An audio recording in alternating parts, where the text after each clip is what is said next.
এটার সাথে একমত হয়েছে।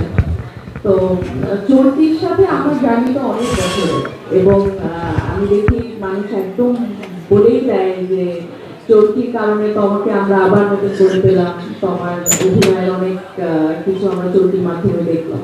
তো চর্চি আমার পরিবার, তো পরিবার নিয়ে তো বেশি কিছু বলার নেই। পরিবারের সদস্য, আমি ভুল করলেও পরিবারের, ভুল না করলেও, কাজ করলেও পরিবারের, কাজ না করলেও। তো পরিবার যখনই রাখবে আমি পরিবারের সাথে আছি। আর সারিয়া শাকিল আলফাই এত বছর পরে যদি আমাদের দর্শক পর্দায় আবার দেখে সুরঙ্গর মাধ্যমে, সেটা শুধুমাত্র সম্ভব আলফাই এবং সারিয়া শাকিলের কারণে। তো থ্যাংক ইউ সো মাচ। আপনি একটা সুরঙ্গ দর্শককে উপহার দিয়েছেন, এবং সেই সুরঙ্গতে আমি এবং নিশো ভাই আমরা পর্দায় এসেছি।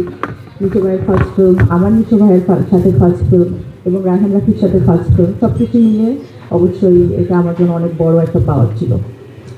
আর কাকে নিয়ে বলবো, নিশানকে নিয়ে না নিশো ভাইকে নিয়ে?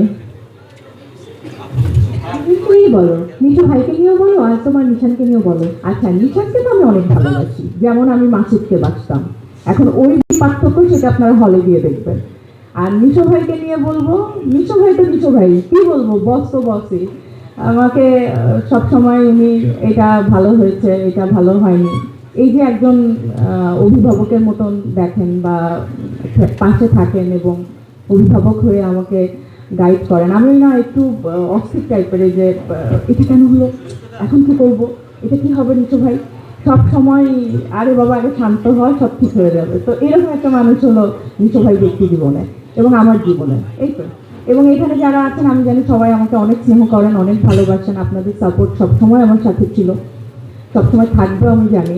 দাগি আসামিকে এবার সাপোর্ট করেন, এবং সাথে দাগি আসামির প্রেমিকা যারা আছেন যে এদেরকেও সাপোর্ট করেন। Thank you, thank you, thank you Tama Mirza, অসংখ্য অসংখ্য ধন্যবাদ। এবারে বুঝেই গেছেন তার কাছে যাব, তার কাছে আপনাদের অনেক প্রশ্ন। আপনাদের ভাই আমিও তার কাছে প্রশ্ন করতে চাই। 2 বছর